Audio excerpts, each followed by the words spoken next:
Hello, everybody. Welcome to the 706 podcast, the 25-year-old podcast where we attempt to discern the 706 greatest movies of all time, week by week, month by month, year by year, painstakingly using the scientific method devised by none other than Albert Einstein and which was the Ninja Turtle, Leonardo da Vinci. And we're getting there. But occasionally we'll have a little extra treat for you, a little extra treat for the fans, a little bonus episode. And today we have kind of a double bonus episode because two very important things have happened in our pop culture space. The first was that we had a new year start, an old year end, which is a great time to review the past year in cinema. We did this one previous time. We did this for 2016 and no other years. I think for 2017, we had a little bonus bit, but we don't generally do this. But I thought it'd be fun to do a little 2022 year in review where we talk about what we liked in 2022. And also there was the pilot of an HBO series called The Last of Us, based on a PlayStation game that we have all played and enjoyed, and that 3/4 of us have watched. So I thought it'd be a good chance to talk about both of these things. And I think we're going to start with The Last of Us. So before we get started, why don't all my co-hosts introduce themselves? And because this worked so well last time, why don't they go in alphabetical order? Anthony. Connor. I'm waiting for the day when Anthony adds a little razzmatazz to his introduction. It's like, he's being interviewed for a cold case murder. I mean, geez, come on, Anthony. Tell us your sign. Tell us your favorite color. Your favorite band from the 90s. I know it's Nirvana. No, I don't know. My name's Kirk. Happy to be here. Happy to enjoy the year of movies that was 2022. Thank you very much, Kirk. And speaking of razzmatazz, I'd like to take it back to Connor for a second, because I believe he's reporting to us on location for our beach episode. Every year we do a beach episode. So Connor, why don't you tell us where you're reporting from? Yes, Tony, it was my turn to go to the beach this year, and I'm really enjoying it. It's sunny, it's nice. I'm currently on the beach. It's very hot. My sunscreen is on. I have like the sunscreen on my nose. Like for some reason, it's like, totally covering my nose. My nose is completely white. I have the sunglasses on. And I'm ready to discuss movies. And I have Last of Us here on the laptop. I just finished watching it. I'm ready to discuss. It was kind of hard to see because it was very sunny, but let me just say, Connor, I could hear the screams behind you, the ocean crashing and the people celebrating, and I keep hearing 706 repeated over and over. Well, of course, we have the crowd of volleyball players came over when they heard I was recording the episode, but they'll be good. They'll be good. We'll try to keep quiet, you guys. This is why I never record in public, because I just get mobbed by fans that ask us, when is Mishima going to get in? And I'm like, we already tried. We did an episode. They voted it down, things like that. So, okay, fair enough. Connor here is in honor of The Last of Us on the beach for our annual beach episode. Next year, hopefully it will be my turn. It has never been my turn, unfortunately. But let's get right into it, guys. So first of all, who here has played The Last of Us? How many times have they played The Last of Us? And who here has watched The Last of Us pilot? And which version? That's the question. And which version of The Last of Us have you played? Remaster of the three different versions of the game, right. At least. So I have played Last of Us on PS3. I was in there, OG. Well, actually, I'm not sure if that's true. No, you know what? I never did play it on PS3. I watched our roommate Justin play it on his PS3 in college. I did. I think I got the remastered version on PS4. Anyway, I played that, and I played Last of Us Part 2, which is more than I can say for some of us. We've been waiting to discuss it, but anyway. Oh, and I watched the show too, obviously. The first episode. Nice. All right. Connor is slightly alluding to me. I have not finished The Last of Us Part 2. I did play Last of Us on PS3 when it came out in, I want to say it was June 14th, 2013, or yeah, had to have been 2013 because I think that fall the PS4 came out and it was like so late in the console's life cycle. So yeah, I did play Last of Us. I've not seen this pilot, so I don't have much to say on the matter except for some scathing remarks about the general need for this type of show. But I will save that for the appropriate moment after you all have praised the show, and then I will come down with a hammer of cynicism. All right. Well, I've played the games, and I'm a purist at heart. So the initial introduction to the first game was done the way it was meant to be seen, and the way it meant to be done. I watched part of it on YouTube in like 240, pixelated rate. So that was my kind of foray. I've seen the show. I've played the second. I refuse to touch the PlayStation 5 HD remastered one because I refuse to pay $70 for it. So that's where I stand on The Last of Us. All right. I have played both games, and I played the PS4 version twice. I never played the original PS3 version. And like the disgusting hog that I am, I do have the PS5 remaster, which I have also played. Yeah. I although in my defense, somewhat, I asked for it as a birthday present. So I didn't spend the $70 myself. That makes it even worse, Tony. Great. Is that more disgusting? You made That is more somebody else buy it? Mom, can I please get Last of Us? So yes, I am the most cretinous and loathsome of Last of Us fans, matched only by those who like harass the actors from the games or whatnot. But yeah, so I played it 3 times, and I have watched the show as well. All right, so I guess let's get right into it. So the first episode aired last weekend, and hopefully we'll get this up before the second episode aired. It was like an hour and 25 minutes long, so it was like a supersized, super long pilot, and basically it follows the events of the first chunk of the game extremely faithfully. We get sort of the intro is sort of added content. It is not a direct one-to-one adaptation. They added a scene at the beginning of a talk show from the 1960s in which a scientist is discussing the possibility of a fungal sort of parasite pandemic, the sort of which is the cordyceps virus that emerges, of course, in the Last of Us storyline. We get kind of an extended prologue section with Joel and Sarah. I'm presuming our audience is familiar with the plot of the game rather than summarize. And then we get kind of an additional prologue section with Joel and Sarah where you see their life before everything goes to hell at the start of the game. You see some additional scenes with Joel and Sarah and Tommy. Sarah, Joel's daughter, is presented for the first 20, 30 minutes of the pilot almost as the protagonist. We follow her around trying to get Joel's watch repaired and whatnot.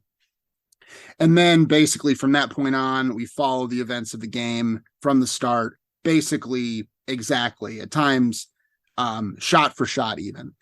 We see Sarah's death. We see the flash forward 20 years later. We also get an additional scene with Ellie arriving in Boston, where she's greeted by Marlene, who is at this point a Fedra soldier, she's scanned and then she's taken aside and isolated for the Firefly's purposes. We see Joel and his relationship with Tess, and things proceed from there. And basically the episode ends with Joel and Ellie have been united. They've started on their quest. Tess is still alive, but we found out that Ellie is infected. We've seen that Joel is starting to develop some sort of protective feelings for Ellie, and the story is kind of kicked off. So that's a very crude, rough summary, basically summarizing the differences between the show and the game, which are mostly just additions rather than changes, or maybe some additional context that was more implied in the game than was outright shown. So with that out of the way, why don't you guys, those of you who've seen it, tell me kind of what you thought of the pilot. Did you think it was a good episode of television? Did you think it was a good adaptation? Are those things in tension at all in any way? And why don't we start with Anthony? Sure. Thanks, Tony. Thanks for the recap and the summary of the differences. I think, watching it, and I watched it live as it aired and premiered on Sunday. I'd say, I got to give props to Pedro Pascal, who we really haven't seen act, unless you've seen that movie with him and Nicolas Cage. But we haven't seen him act in such a headlining role in quite a while. Of course he's in The Mandalorian, but we never see his face. So it's always kind of a funny kind of character for him to play. And we haven't seen him really give something different since, I suppose, Game of Thrones. I feel like really, which was season 4, if I remember right. But here in The Last of Us, I thought his Joel was what I kind of expected was necessary for this. I think he's warm. I think there's times when he's scary.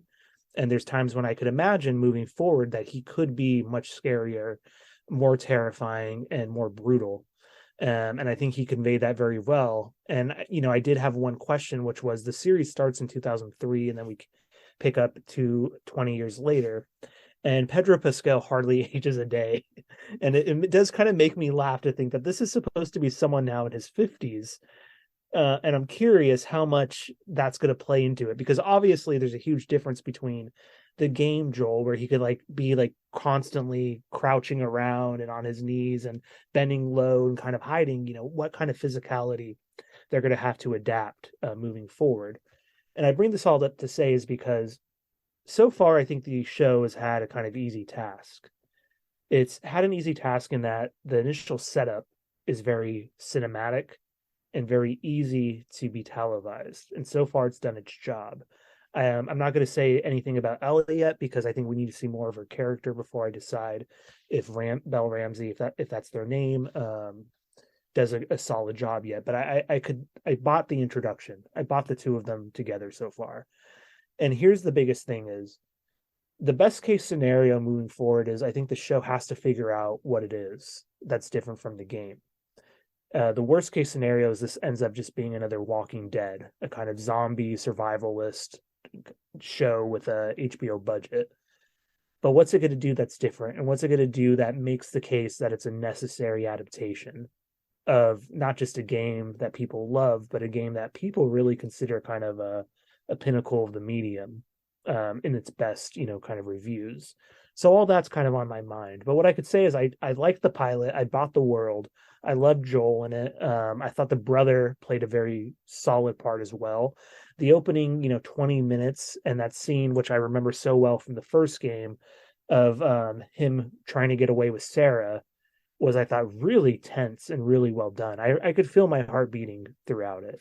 But anyway, I won't go on too much further so I could hear Connor's thoughts, and then, we could compare. But overall, solid, waiting to see more, though. All right, very nice. And Connor, who told us ahead of time that he had, and I quote, a take, capital T take. So let's hear it, Connor. Throw down the gauntlet. Are you guys ready for my take? Well, here it is. Okay, I came in watching this with I'd say my hackles were somewhat raised. I mean, I couldn't quite put it into words, but of course it's I don't know. I've always been a video game guy. I've always followed video games, and obviously I was really excited kind of at the time Last of Us came out about I was into all of the buzz around it as this amazing story that had to be told in a game, or it's a really good example of an amazing story told in a game that stacks up to stories in other mediums and stuff. And so to me there was a little bit of just an eyebrow raise of well, obviously this story would also be good in a TV show or a movie or something, and it's because it already is so cinematic, right? And the writing will obviously translate to that other medium. It's and there was always something at Last of Us where there was a little bit of a disconnect, as Anthony said, you could kind of just watch it on YouTube and still get the experience. I don't think there's you miss so much by not being able to do the cover based shooting, but I think there's something about the pace and the tone of the game that makes it kind of fun as a journey, and but really the story is just a very elegant, very simple story where it all kind of comes down to that that ending moment, and which we won't go into, but it's a very well well done, well written story. And so for this show, I was like, well, like, what more am I going to get out of it? And like, do we need to see this as a TV show? And after having seen the first episode, I can say that my hackles are still firmly raised, my friends. Basically, my feeling was that, like, okay, the best part of it, which was thrilling, as Anthony said, was that the whole sequence of the kind of driving out of the, through the city of Austin or whatever, and trying to escape, and then the plane falls and stuff. Like that sequence is obviously amazing and very memorable, but like it was like a shot for shot remake of like the game. So I didn't see anything like new there, except for this one part where he's chased by a zombie through a diner. That was the only addition. It's just like, I don't know, like they're just, I feel like in this show they're trying to play up like the threat, and they're trying to play up the novelty of the zombies, which like kind of like they don't, in the game they never go into. Like they never really, they kind of take it for granted that like, yeah, it's zombies, like it's zombies. Yeah, there's this kind of like fungus twist thing to it. But like that's just a little minor twist on what we know as a zombie story, right? The novelty is not that it's a fungus zombie story. It's a story about like, these characters, right? That like it plays out in this world, right? So like there wasn't a lot that was added. The stuff that was added, okay, we get more of like the background of like Sarah and her like life, and sure, that's interesting. Like the idea of like the lead up to like when this disaster happens, and it's supposed to speak to us like having lived through COVID-19. There's the denialism. There's the, is it here already? There's the, there's that kind of feeling that we can connect to. But like, I don't know, like I wasn't sad when Sarah died in the game, like because I didn't think she was a good person. It's like I was sad, like it's obviously sad. It's like we don't like having shown how she's like she went out of her way to like help all the old people and like get Joel's watch. Like it doesn't make me like her anymore or feel worse when she dies. Like it doesn't, like it just sort of just draws out the opening, right? And kind of builds the suspense, which I don't think like the game, I think wisely kind of dispenses with.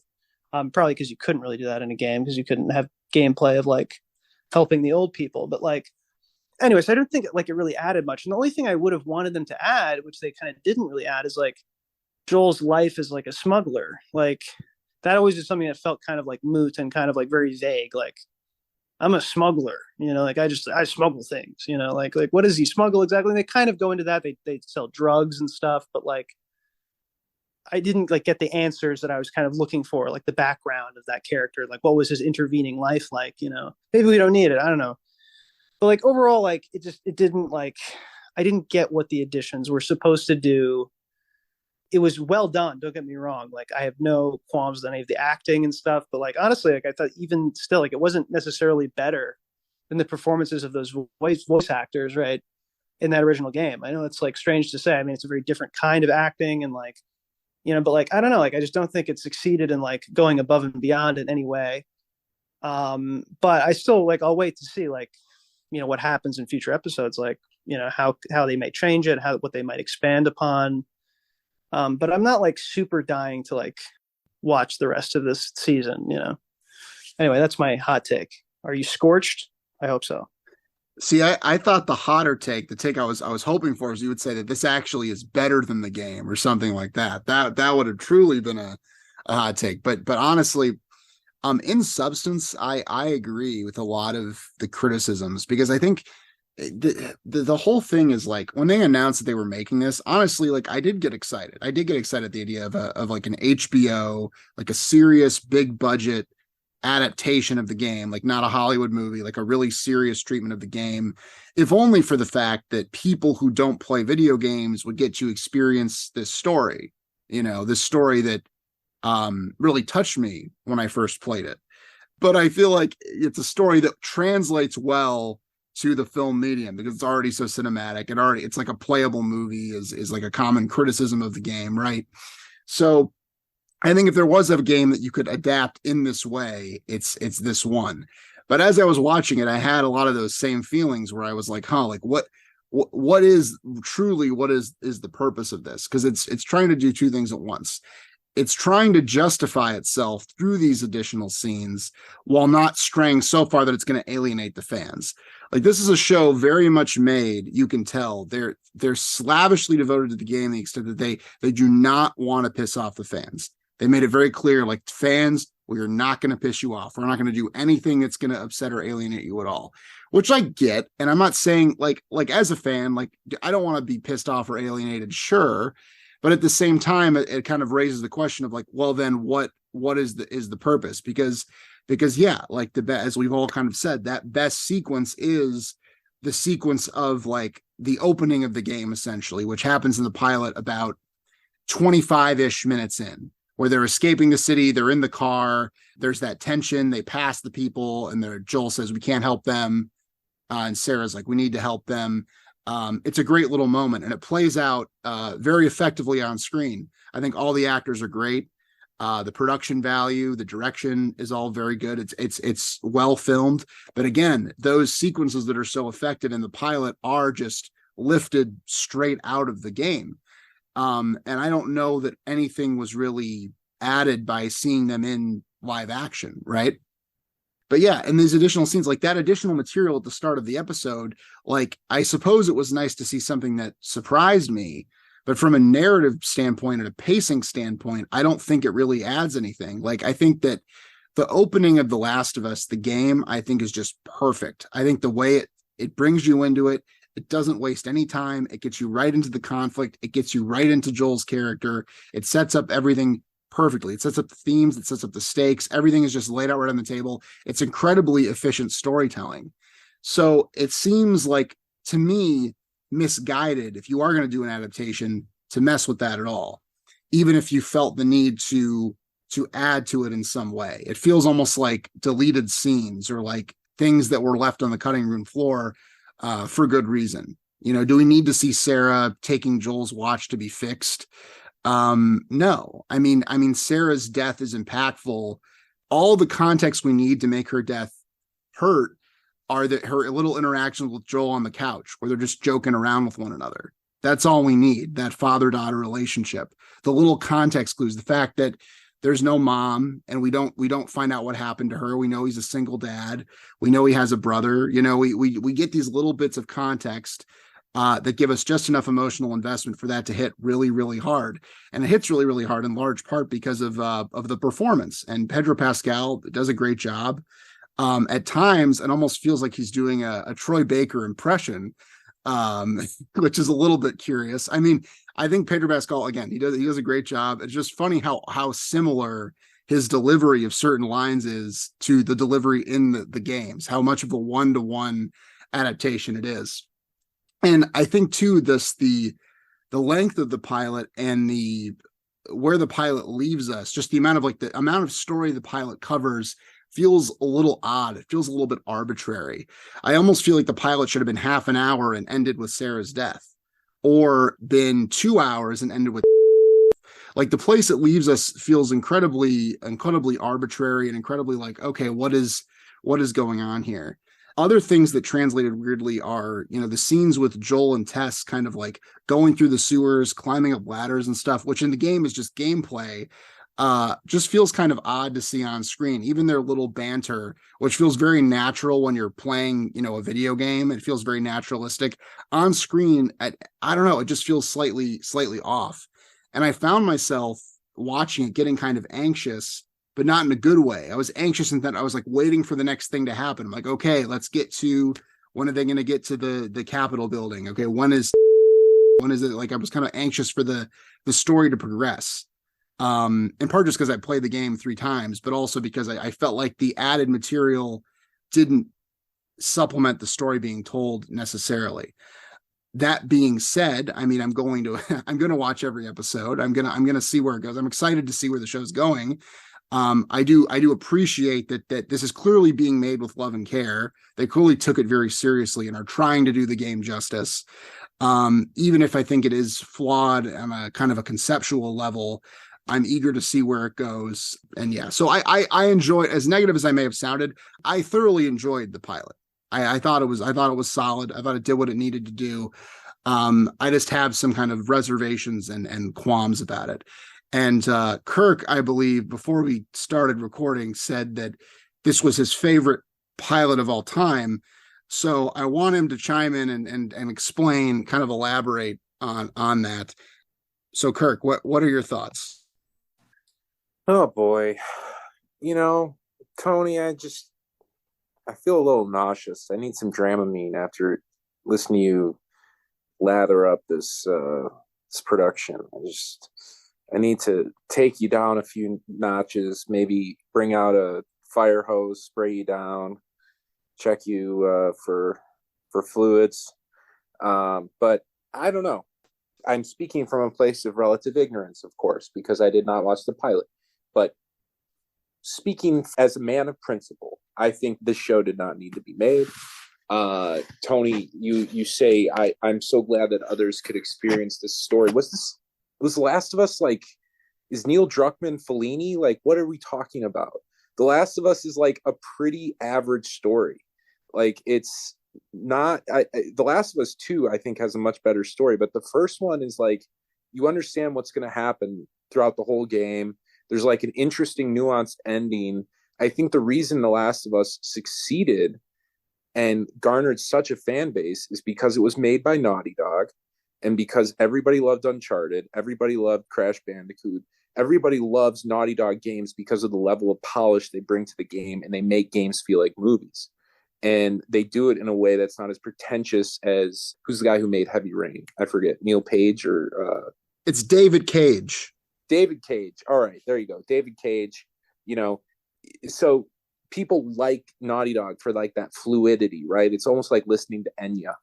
It's aesthetically pleasing. I don't know if the story is so monumental that it needs to be HBO's flagship show, which it's clearly trying to be. Like, through all the marketing and all the buzz, they've got all the influencers talking about this. There's podcasts being made about the show, like detailing each episode, including ours, right? That was pretty mad. But I don't know. To me, it's like, aren't we done with zombies? Like, is nobody tired out with the idea of zombies, right? As just a general kind of genre. Like, are we not completely exhausted? Is there really a need for a primetime adaptation of a PS3 game from 2013? Like, and it really, I think it speaks to HBO, and you were talking about their motivation for making the show. I think the number one motivation was money. And I know money underlies every single project in the history of mainstream media, but this is clearly a cash grab, in my opinion. There's no need to have this. I think one of the main draws of The Last of Us was being able to walk around in the world and experience a world. It was very interactive, right? You could pick up things, you could examine things, you could see through environmental storytelling what had occurred during this global outbreak. You don't get that. I can't imagine you get much of that in a show, really, like, because you can't take a moment to read a magazine or to appreciate a desolate diner or something. It's going along, right? You're on a log flume, you keep going, you see something high, okay, on to the next site. So I think The Last of Us, the game, really thrived in that. When you were in, like, where were you? Like Springfield, Massachusetts. I forget the one, coming up, like the small town area, and then Pittsburgh and Salt Lake City and all those other places. But, I think this speaks to HBO and their recent, I would say, failures. You look at Game of Thrones, right? And they totally just muffed the end of it and left so many people dissatisfied. And they were trying to figure out a way to move forward in a post Game of Thrones world. They literally cannibalized so many of their great IPs for these stupid battle sequences in Game of Thrones. A show that I actually loved, Vinyl, got one fucking season. Vinyl, Bobby Cannavale, that other guy, or the lady. I'm really bad with names tonight. She's dating the guy from One Direction. Olivia Wilde, and they're no longer dating. Okay, all right. Olivia Connor just put a heart emoji on the screen. Olivia Wilde, great show. Nope, axed. We need to put more money into this dimly lit battle sequence in the final season of Game of Thrones. Also, luck. Let's bring in Dustin Hoffman to kill off a bunch of horses and then get prematurely canceled. I could go on. That wasn't Game of Thrones' fault. That was their fault for killing those horses. That's why they canceled the show. They're involved somehow. I know they are. True Detective fell off a fucking cliff after season 1. What was season 2? Vince Vaughn was going to make that great. I mean, they should have just gone to full Monty and brought. I did kind of like season 2, but I'm speaking. It's against my argument, so I can't. We need to do a True Detective season 2 bonus, but that is a ripe terrain to explore. It is. I'm going to nominate it as the best film for us to watch. It could be a great episode. Anyways, I've gone too long. I don't see the need for this show. I kind of resent the fact that it's, taking up so many resources and dominating the discourse right now. I'd rather hear about a different, more unique show. If you want to experience The Last of Us, go play the game. I don't think this show is going to supersede the game in any way. I think The Last of Us as a story is best experienced as a video game. And I know I sound like somebody talking about in 2003 talking about The Lord of the Rings, but I don't care, because I'm right, because I know I am, because I know myself and I know I'm right. And all I have to say is Xbox sucks. Thank you, Kirk. I will say I think The Last of Us is a great story. I'll stick up for The Last of Us as a story. But too hot to take for you, Tony? Too hot? Was that too hot to take? Oh, it was a little hot. It was a little warm. I pulled it out of the microwave too quickly. I bit into that Hot Pocket too eagerly, Kirk. I got my mouth burned on that take, but I will defend The Last of Us story. I think it is very good. But okay, those were our thoughts on the Last of Us pilot. Perhaps we will revisit it when the season is concluded, assuming enough of us have watched it. We'll see. But for now, it is time to move on to our annual. That's in quotes. If you're reading the transcript of this podcast that you can find at your local library, that word is in quotes. Annual, best of the year roundup here.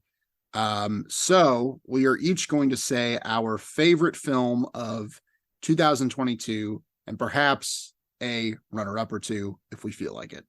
So since Kirk is spitting fire, coming in so hot tonight, let's start with Kirk. Kirk, come at us. What was your 2022 cinematic experience like? I've got one term for you to give it away, and it's Sky People, aka Avatar 2, aka the return of Tarzan, the Monkey Man, and the death of old Hollywood. No, I saw Avatar 2. I figure it's worth mentioning because it's the only film I saw in theater this year. So last year. I was very lazy. Didn't get to the theater, didn't watch many new films, watched some older stuff, rewatched some things with new perspective, wasted time idly, as one might do, and also had some busy real life stuff. So I'm looking to prioritize, ingesting newer cinema as the year rolls over. But that being said, I did catch a few good flicks in recent weeks. One I thoroughly disliked. I'll get that out of the way. Maybe we should all say one we disliked if we had it. Glass Onion. Wasn't a fan. Maybe Connor can speak to Glass Onion. I know he wanted to kind of chew on it a little bit. I wasn't a fan of Glass Onion. Just felt too reference heavy. Felt very fan servicey. Kind of lost me. But one I was a very big fan of, which I've seen on a lot of lists, Banshees of Inisherin. Connor has the angry face emoji. Colin Farrell is a treat. He's such a gem. He's chronically underappreciated. And what's the guy's name? Is it Barry Keoghan? Barry Keoghan. Yes. Who I affectionately always associate with Connor when I see him. And that's not a diss, Connor. I think he's a handsome man. I just think you two have similar affectations, in not a bad way at all, in a very endearing way. So Barry Keoghan or Keoghan, I think he should should be nominated for supporting actor. I think his performance was absolutely incredible in that film as Dominic. Brought some much needed levity at times, where the movie, I guess the point of the movie is, these villagers are at times so self-serious, and the overall culture is kind of oppressive, and this idea of niceness versus meanness, or agency, or autonomy. Actually, I guess when we're discussing the movie, we're not really doing an episode on, I can't necessarily spoil it. So anyways, I liked the movie. I thought it was well acted. I couldn't point to a poor performance in the film. It was nice to see just this thoroughly original, like, feeling like a fresh locale and culture that's not really explored in film very often. You have, like, Ireland is already like England adjacent, right? And then you have like an island on the west coast of Ireland, so it's just like doubly detached, with its own eccentricities. But that was great. But my favorite film of the year was a film that I'd recently watched, just finished actually earlier today. And I know that it's hard to say that, how have I had enough time to reflect? But I think it's Girl Picture. It's a Finnish film, Girl Picture. And if Tony didn't see it, I'll take that as a win, because it was a good flick. So 2022 Girl Picture, directed by Ali Hapasalo, written by Ilona Ati and Daniela Hakulinen. And it's a really, really great film about three, I guess, high school aged girls living in Helsinki, I believe. And it explores some really, really interesting concepts. Ultimately, it's like a love story, and it's, it follows one girl and her discovery of her own sexuality, and how it kind of can cause friction with kind of mainstream notions of sexiness and submissiveness and female pleasure. And the other girl they follow, she develops a relationship with this ice skater, who I guess is the third girl, and follows their relationship. Very heartfelt. Some great scenes, kind of neon soaked scenes that you always love. The soundtrack is fucking killer. But I think it's just like, it's one of those, I don't know, coming of age is the right term. It feels reductive or lazy, but it's one of those like adolescent era films where these more nuanced subjects are approached. It's not necessarily like, oh, I'm going off to college tomorrow, and you know what I mean? Like, it has some real nuance. Any movie that like earnestly explores female sexuality from the perspective of women, I think is great in my book. Not just, and I know somebody's thinking, oh yeah, that makes sense for me, but not in a voyeuristic sense, more in a, just appreciating that, right? Like, so I would say that it's a watch for sure, and one that I might recommend if nobody feels compelled to watch it on their own. But Girl Picture, Kirk's 2022 movie of the year. Kirk, I gotta give you props for picking a movie that not only have I not seen, I had never even heard of until you mentioned it.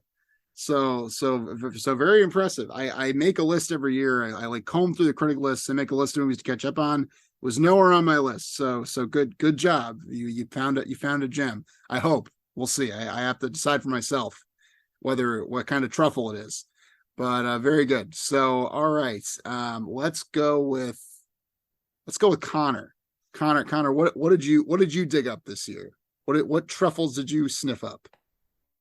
Well, Tony, the list is not very long. I saw 3 movies in the comfort of my own home. I saw 3 movies. I'm talking newly released movies. Really 2022 movies. I saw 3 movies in theaters, and I saw 2 movies on an airplane. Because I didn't buy the headphones, I watched them with the sound off and with subtitles. So those I think are out, even though I did enjoy them. Let's see. I think I'm going to start with my dishonorable mention for this year. honestly the most disappointing theatrical experience I've ever had. I hate to do this. He's a friend of the pod, but I'm talking Cronenberg's Crimes of the Future, which I saw in theaters.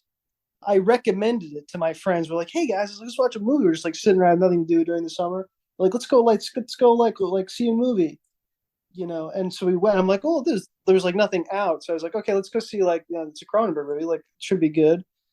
And it was kind of just like a cringe fest. It was the most like it was like some like a high school version of Cronenberg. It was just like so like it was trying to be so like shocking and mysterious and it made no sense. And anyway, and Viggo Mortensen, obviously a great actor, but it was just so cringy. Anyway, it was so weird.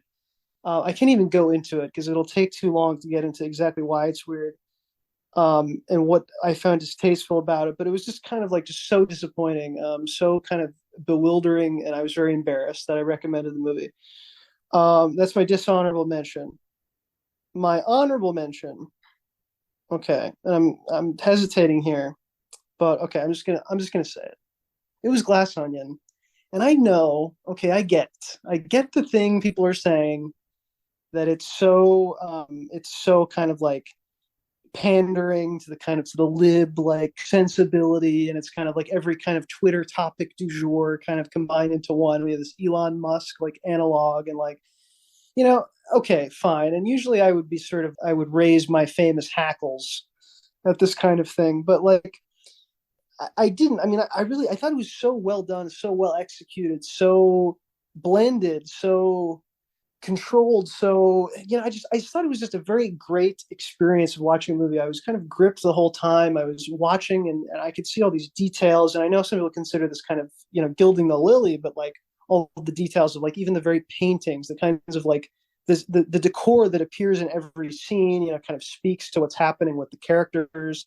I think I like the fact that it's kind of like it's a trick movie. I mean, so many mystery movies are. I mean, I don't think this is like should be controversial to say that it's like okay, it's a cheap kind of cop out, solution to the mystery or whatever. But like so many mystery stories are. I mean, I don't think it's like Knives Out was more of a traditional kind of was a better done version of the whodunit. But I mean, I kind of saw this coming that it would be somehow twisty. You couldn't have guessed where it was going. But nevertheless, like I thought the way like the puzzle box, so to speak, is unfolded was very cool, and I really enjoyed it. I really thought it was really good. I did laugh at a lot of the jokes. I liked the characters. I liked the I thought Daniel Craig really improved in his southern accent, which that was kind of bad in Knives Out. Anyway, so I will defend that movie. I'm sure there's more negative things to say about it. That was Glass Onion.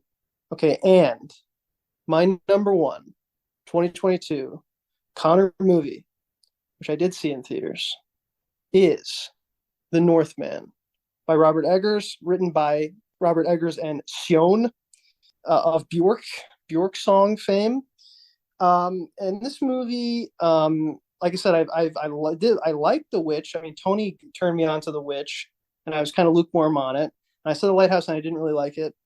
I was totally captivated by The Northman. It was a movie that really stuck with me, and I thought about it for a long time. And I kind of unraveled what it was saying and what it was about. And obviously, it mystified me and gripped me on many levels. Obviously, because it's full of this kind of brutal action that really is very striking.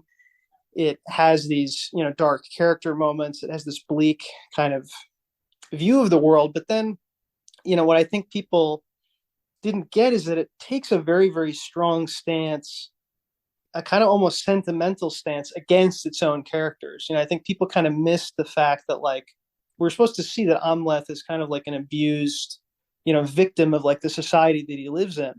And like he has a chance to kind of break out of it with the Anya Taylor-Joy character. And he kind of fails to. And I think we're supposed to feel that ending, which is supposed to feel like, right, it's a nice subversion of the adventure or epic film where it's a battle in a volcano, but like it's not satisfying, right? It's like there's something wrong about it, and that is cluing us into like the kind of his critique of like this whole narrative. So I thought it was very smart, and of course done with all of the Eggers like anthropological kind of detail and stuff. I thought it was amazing, and it is the only movie that really, there's another movie that I'm sure will be mentioned that also stuck with me, but this movie really did stick with me, and I think it was my favorite. Excellent picks. I'll stick up for Connor's praise of Glass Onion. Like, yes, I agree. Is it a bit cringe, perhaps? But I had a blast watching it. I thought it was absolutely delightful. Also, was a fan of The Northman. I have heard rumors that there was some conflict between Eggers and the studio. I'm trying to remember who distributed it. But there was some conflict between them because this is the most money he's ever been given, and they had kind of conflicting versions of the movie. So I'm kind of hoping that someday we get some sort of like lengthier director's cut just to see what that would have looked like. But I also very much enjoyed the movie we did get. So that was just my little aside there. But and then Anthony, so what do you got? What do you got for us? Well, I think like Kirk and like Connor, I think my movie viewing habits have declined significantly over the last couple years. In terms of new releases, I could hardly say I've seen many of the bigger ones. I still have yet to see Avatar. I have not seen Babylon. I've not seen The Northman, actually. And I was looking forward to that, actually. And, still have it on my list. So in terms of what I did see, I think hopefully my answers will be a little different. Hopefully they'll show something. It would be easy, and I'm going to say this now, to say that you probably could expect, if you knew my movie taste, that Pinocchio by Guillermo del Toro would be my favorite movie of the year. And you'd be hard pressed for me to say no, because it definitely is. But all of a sudden, a few weeks ago, and I hate to actually give this away, because I wanted to kind of nominate this movie for Kirk or Connor, or I suppose even you, Tony. But a couple of weeks ago, I saw a movie that I would not have expected to like as much as I did. It's a true movie. It's a sports film, and it stars a little man that we all know called Adam Sandler. It's a basketball movie called Hustle from 2022. I don't know how many of you guys seen it. Have you seen it, Kirk? Okay, so have you seen it, Tony? I put it on with Shay and her father, and we thought it was going to be a kind of easy movie for the family. And in some ways, it's true, and in some ways, it's probably the most cliche-ridden film you could think of. But boy, does this film make the argument that cliches are not necessarily a bad thing. And this film makes the argument that a true genre, a true exercise in genre sometimes rises above its elements.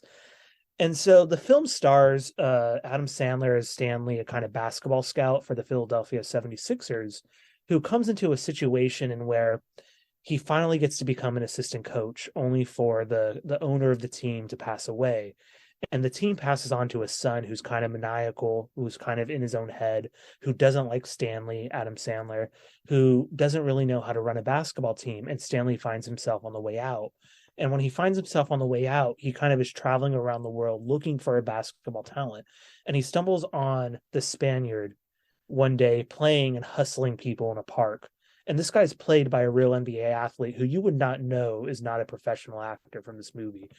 And this one player, played by Juancho Hernan Gomez, is fantastic. He's charismatic, he's charming, he's fun, he's humorous, and Stanley promises him a chance to play for the NBA, a chance to play for the Philadelphia 76ers. Of course, he's lying. And what the film does for the next essentially hour and a half is Adam Sandler's character tries to convince people to give this kid a shot. And, when I say kid, he's in his like early 20s. He's the last possible age you could be to enter the professional NBA draft. And so Adam Sandler gives it his all. It's a performance, I won't say it's as complicated or deep as an Uncut Gems, because it's not, but that's not what the movie's calling for. But it's a movie where his humor works, where he tones himself down, where he becomes this kind of interesting sort of coach with just enough of a kind of dark side to keep you intrigued. And our athlete is great. He's a full guy. He has his problems with a past. He has his problems with trying to be a single dad. And ultimately, I just, felt like it was an overall good time. And it's almost a shame that, Netflix kind of just put this movie out and assumed the Adam Sandler and sports fan bases would eat it up. And I know they did, but I think, this is one of the few sports movies that actually probably had a chance to capture some on the outside, some who wouldn't normally see this type of movie. Anyway, so it worked for me, and I think it worked for anyone I've shown it to, or for anyone who's seen it. I think it worked fairly well, and so that's why it became my favorite movie of the year, I think, in terms of 2023 releases. And I'll just pass and say that in terms of hot takes, it's not such a hot take anymore, but I did not care for Glass Onion. But I also especially hated Knives Out, which I thought was an awful movie, and I have many things to still say about that, but we'll stop there. Wow. Well, I was going to praise you for your choice, but I retracted it after that needless attack on Ryan Johnson, our hero. No, I gotta say, I mean, I knew Connor was going to say The Northman because he praised it vociferously to me in the past, but Kirk and Anthony both really shocked me and surprised me with their picks there. I gotta give you props. I was familiar with Hustle. I can't say I hadn't heard of it, but I did not see that coming. So way to go, Anthony. There, I will have to watch it. My significant other is a hardcore Adam Sandler fan, so I'm sure she will be very excited to watch that movie with me very soon. So I will have to pass that praise along. All right, folks. As far as me, so I don't have like a dishonorable mention or anything. I had a number of movies I didn't really like, but nothing that was like really worth going into at length. As far as just honorable mentions, movies I really liked Smile, Banshees of Inisherin, Barbarian, The Northman, RRR. If you haven't seen it, is delightful. But my favorite movie, easily, that nothing even came close to touching all year. I saw an early screening in IMAX in Ann Arbor with my significant other and my brother, and basically like levitated out of the theater. I laughed, I cried. I had one of the best audience experiences I've ever had with a movie. This was Everything Everywhere All at Once, a movie that absolutely blew my mind and absolutely touched me in my soul. I said as I walked out that that's the movie that I would make if I had the talent and the resources. Just an absolute spectacle, phantasmagoric delight from Daniels, the duo who did Swiss Army Man. So essentially, the movie is about it's pretty difficult to summarize, but it's Michelle Yeoh, and she's a middle-aged Chinese immigrant who runs a laundromat with her family. She has her husband and she has her like college-age daughter. She also has her aging father who's come to America after she did, that she's taken care of. There's a lot of kind of tension in her family. She has a hard time accepting her daughter. She's extremely critical of her daughter. Their relationship is kind of breaking apart. Her relationship with her husband is breaking apart. He's going to file for divorce without her knowing. And she has a very hard time satisfying her father, who she is convinced will not accept her daughter's lesbianism. And she tells her daughter, you cannot tell my dad about this. He's not going to accept you. So there's a lot of tension in the family that is kind of unresolved. And on top of this, they're behind on their taxes. So they basically have to go make an appointment with an IRS agent played by Jamie Lee Curtis to kind of explain their financial situation, get on top of their taxes so they don't get a tax lien and get shut down. So as they go to this office, basically her husband is taken over by this alternate reality version of himself who explains about the multiverse, who explains that there's, billions of potential realities out there, and there's this evil force that's attempting to destroy all of them, and that she is the version of herself that needs to go through the multiverse and stop this evil force, essentially. The movie is basically, it's very absurd, it's very wacky, it's very goofy and ridiculous, but it's also very sweet and funny and sincere and heartwarming. I was just like, and then when I saw this movie in the theater, what was so amazing about it is you could feel the audience like completely on the movie's wavelength, moment to moment, where it would go from this scene that was like absolutely stupid and ridiculous in one moment, and just absolutely moved to tears in the next moment. It was something I've like never experienced watching a movie before. and it's one of my favorite movies I've ever seen. And I mean, it's almost like at this point, I mean, it's probably the most praised movie of the year. This isn't like an original opinion. It's picked up some like Oscar buzz at this point. But honestly, the fact that a movie that's this out there, that's this audacious, that's this bold, could get that Oscar buzz is a testament to how it's really reaching people and how it's really touching people. And this movie made me feel inspired and optimistic about the future of cinema. It made me feel like there's going to be a generation of people who are going to see this movie and want to make movies. And that's the most I could ask for out of a movie. And I'm probably overselling it. Kirk's going to see it and say it sucked and is overrated. That's fine. I accept it. Anthony's going to poke holes in it. And you know what? Could it be flawed? Perhaps. There's probably things about it I'm not seeing. I'm blinded by my love for it, but I don't care. I know how I feel about it. And I know that it is special. And to me, it was basically, it took everything I loved about Swiss Army Man, which you'll remember was my favorite movie of 2016, and basically took it to the next level. So that was it for me. Oh, and Elden Ring was my other favorite movie. That's what I wanted to say. Damn it, I forgot to do that joke. Oh, my real favorite, as it is every year, is actually Hunger Games Mockingjay Part 2. Yeah. There you go. Rip in peace, PSH. Well, I don't know. I would feel like I want to address the fact that like everything everywhere all at once was like, obviously it was like up there to be my runner up, because it was an amazing experience watching it. I didn't see it in theaters; I saw it at home, but with other people, and I know for a fact that I know people who are really moved by it, really like it spoke to them personally, and like I really respect it. And like I don't know really what to say, because it's like, what was it that didn't take me to that next level of loving it? Like Tony, and it was just a personal, mood thing, or not it like immensely. I think what Tony says is fair enough, that it's like it really is exciting as like a movie, is like a Connor, new place to take like the craft, and a new kind of movie that we haven't seen before, and yeah. But I also said Banshees of Inisherin, and I really like that one too. But I'm still digesting that one a little bit. But I did love that one as well. I didn't see Hustle. I'd like to make a remark. The future of cinema is in good hands with our pal here, Tony. I'm glad that we have somebody like Tony who's still actively going and seeing this many movies. It's something for me to aspire to, actually, in a way. And I think, as we become inundated with all these options for how to spend our time, there is something to be said for just sitting down and enjoying a movie, seeing what the creators of today and tomorrow are making. And so I appreciate that, Tony. And thank you for hosting. Maybe Anthony has a word, or. Good job, Tony.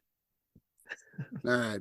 Thanks, folks. All right. Well, we'll see you next year on our next beach episode. We'll draw a lottery number out of a hat to see who gets to go to the Caymans next year, for Last of Us Day. And next time we'll do, I don't know when we'll upload this. The next one is probably Who Framed Roger Rabbit, I guess. So enjoy, guys. Bye. Oh wait, Anthony, sign us off. Well, our next bonus bit will be us talking about The Last of Us 2, the video game. Once we have finally played it. Yes, finally. Beat it, Kirk. Beat it, please. Please. I need to talk about. I'm going to try and beat it on Grounded before you beat it, Kirk. That's going to be my challenge. I dare you to. And it's not my fault that God of War Ragnarok came out. Like, what am I supposed to do? Priorities. Fair enough. All right. I'll have what she's having.